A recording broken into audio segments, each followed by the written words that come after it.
दोस्तों, आप सभी ने रावण की बहन शूर्पणखा का नाम तो सुना ही होगा, लेकिन क्या आप जानते हैं कि रावण की मौत के बाद शूर्पणखा का क्या हुआ और शूर्पणखा का मुसलमानों से क्या रिश्ता है और आखिर क्या है मक्का मदीना का रहस्य। ये सब आपको भले ही टीवी पर आई रामायण में ना दिखाया गया हो, लेकिन हम आज आपको अपनी इस वीडियो में वो सब कुछ बताएंगे जो आपसे अभी तक छुपाया गया है। तो जानने के लिए बने रहे वीडियो के अंत तक। लेकिन उससे पहले अगर आप हमारे चैनल पर नए हैं तो ऐसे ही और भी वीडियोस को देखने के लिए हमारे चैनल को सब्सक्राइब जरूर कर लें।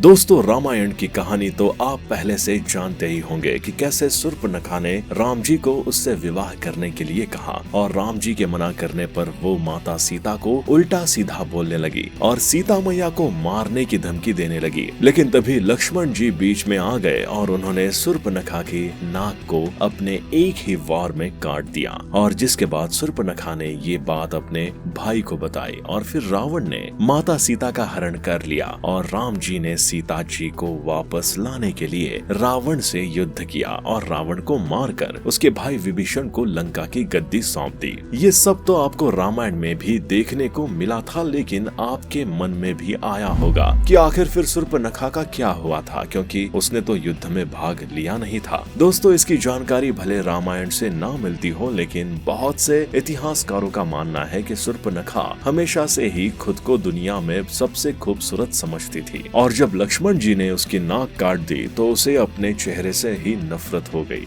वो जब भी शीशे में अपना चेहरा देखती थी उसे बहुत ही शर्म आती थी। कोई और उसके इस चेहरे को ना देखे, इसके लिए वो हमेशा अपने चेहरे को एक काले कपड़े से ढक कर रखती थी। जब शूर्पणखा को पता चला कि उसके सारे भाई मारे गए हैं, केवल विभीषण जिंदा है जो कि राम जी से मिल गया था, तो उसे बहुत ही क्रोध आया। लेकिन वो कुछ नहीं कर सकते थे, इसलिए वो चुपचाप दैत्य गुरु शुक्राचार्य के पास चली गई। शुक्राचार्य और शूर्पणखा दोनों ही चाहते थे कि किसी तरह दैत्यों के वंश को आगे बढ़ाया जाए। इसके लिए शुक्राचार्य ने शिव जी की तपस्या शुरू कर दी। शिव जी ने प्रसन्न होकर शुक्राचार्य को वरदान मांगने को कहा, तो शुक्राचार्य ने असुरों के अमर होने का वरदान मांग लिया, लेकिन शिव जी ने उन्हें ये वरदान नहीं दिया। लेकिन शिव जी ने शुक्राचार्य की तपस्या का मान रखने के लिए उन्हें एक शिवलिंग दिया और कहा कि जब तक इस शिवलिंग पर कोई वैष्णव यानी कि विष्णु जी का भक्त गंगा जल नहीं चढ़ाएगा तब तक इस दुनिया में दैत्य रहेंगे। लेकिन जिस किसी वैष्णव ने इस पर गंगा जल चढ़ा दिया, उस दिन पूरी दुनिया से असुरों का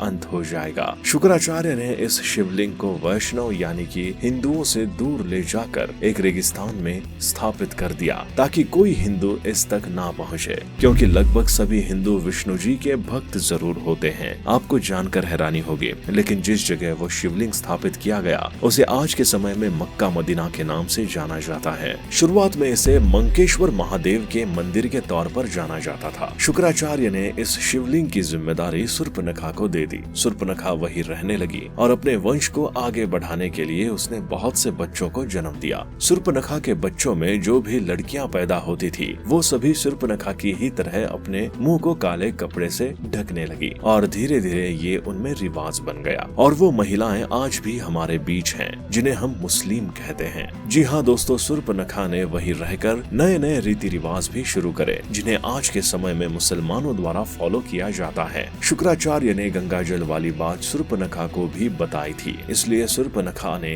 तब से ही ये नियम बना दिया कि किसी भी हिंदू को यहाँ आने ना दिया जाए और इसलिए आज भी सऊदी अरब में हिंदुओं का जाना सीधे तौर पर मना है। दोस्तों, शूर्पणखा शुक्राचार्य को बहुत मानती थी, इसलिए वो शुक्रवार के दिन हमेशा उनको याद करती थी और इसलिए मुसलमानों में इस दिन को खास माना जाता है। भले ही ये सब बातें अभी आपको अजीब लग रही हो, लेकिन दोस्तों ये बातें कहीं ना कहीं सच है। वरना जरा आप सोचिए कि ऐसा कौन सा कारण है जो हिंदुओं को मक्का मदीना में जाने से रोका जाता है। तो दोस्तों, ये था शूर्पणखा और मक्का मदीना का वो सच जो अब तक आपसे छुपा के रखा गया। अगर आप भी एक सच्चे सनातनी हैं, तो कमेंट सेक्शन में जय मंकेश्वर महादेव जरूर लिखें। अगर आपको हमारा ये वीडियो पसंद आया हो तो वीडियो को लाइक और शेयर करें और ऐसे ही और भी वीडियोस को देखने के लिए हमारे चैनल को सब्सक्राइब करके बेल आइकन को प्रेस कर दें ताकि आपको हमारे वीडियोस की जानकारी सबसे पहले मिल सके।